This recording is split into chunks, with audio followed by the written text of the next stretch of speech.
Hello viewer, welcome back to my channel.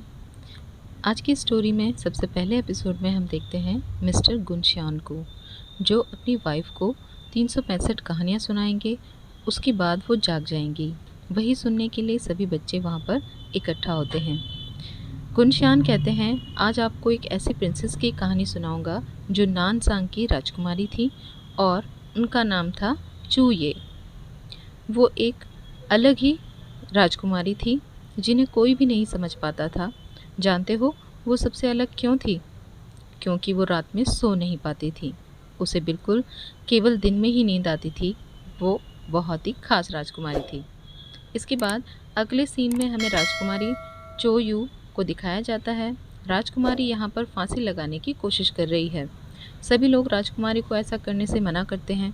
राजकुमारी उनको धमकी देती है, जाओ पापा से जाकर कह दो कि अगर वो बेजोन से शादी करने के लिए ज़बरदस्ती करेंगे तो मैं फांसी लगा लूँगी।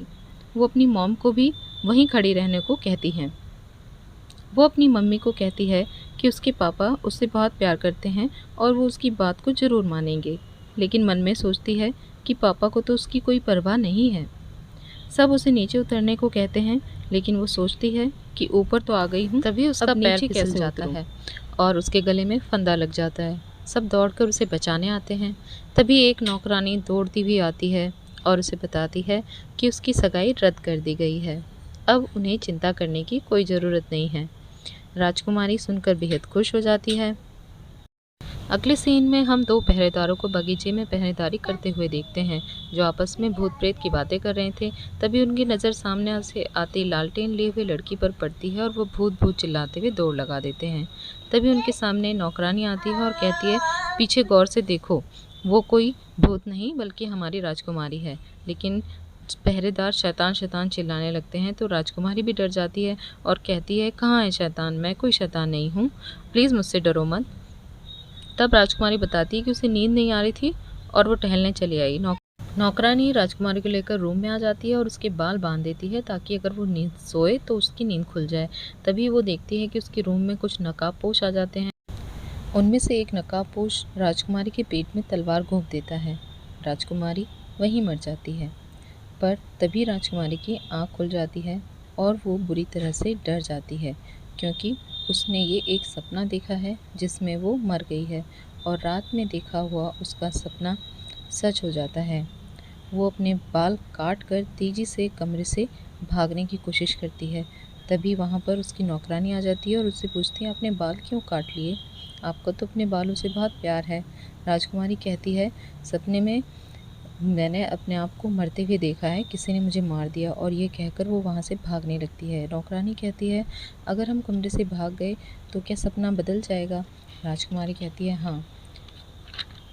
राजकुमारी सोचती है, मेरे बचपन में मेरे मास्टर ने जो जन्म देने वाले पिता थे, उन्होंने मुझे भविष्य बताने के लिए एक पत्थर दिया था। उसके बाद अगर मैं रात को सो गई तो सपने में आई हुई मुसीबत सच होगी। अगर मैं अपने सपने बदल दूं तो मुझ पर परिवर्तन का असर होगा। इसलिए मुझे झूठ बोलकर बीमार पड़ना पड़ता है। रोज़ रात को मैं भूत की तरह घूमती हूँ जब तक सूरज न निकले। दोनों दौड़ते हुए बगीचे में आती हैं और राजकुमारी कहती है, हमें दो अलग दिशाओं में भागना चाहिए, और वो अलग अलग दिशा में भाग जाती हैं।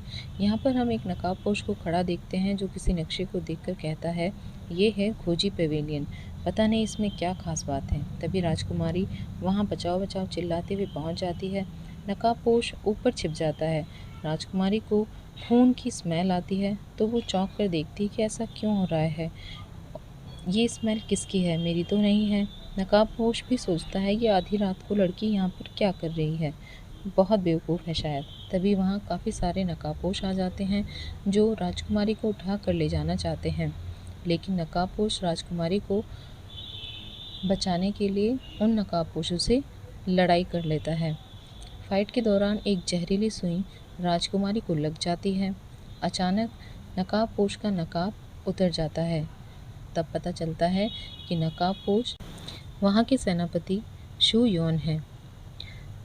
जब शू योन फाइट कर रहे होते हैं तो वहाँ पर बाहर से भी राजा के सैनिक आने लगते हैं।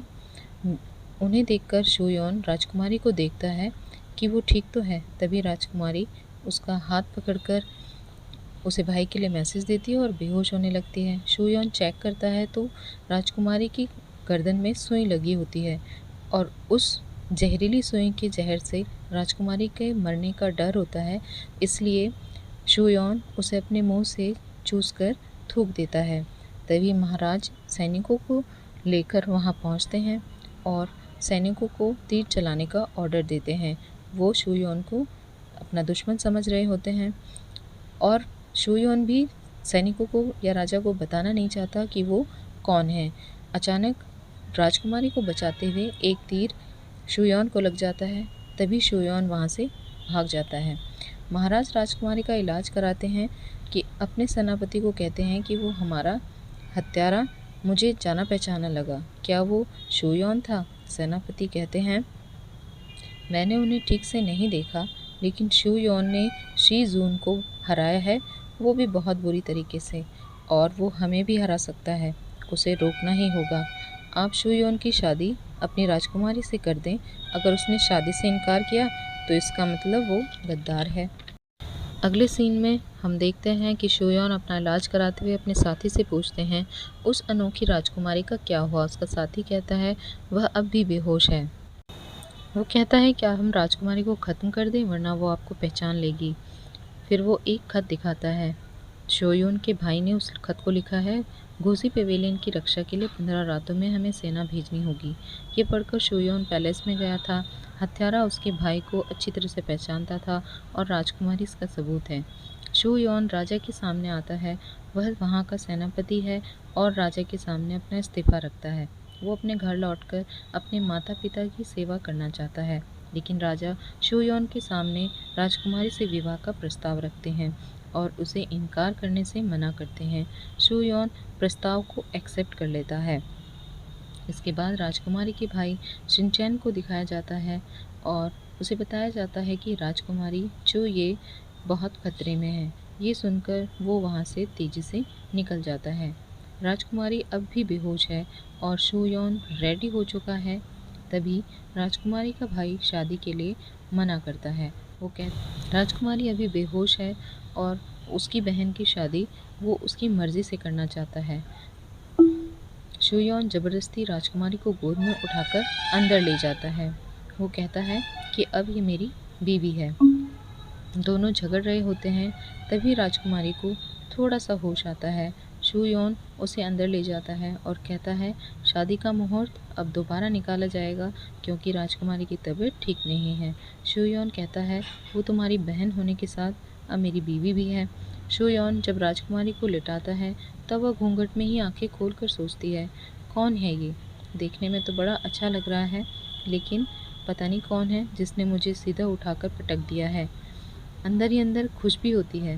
तभी उसे ज़ोर से छींक आती है और वो बदलने लगती है। उसके दांत और कान बड़े हो जाते हैं और खरगोश की तरह उसकी खाने की इच्छा बढ़ जाती है। यहीं पर एपिसोड का एंड हो जाता है।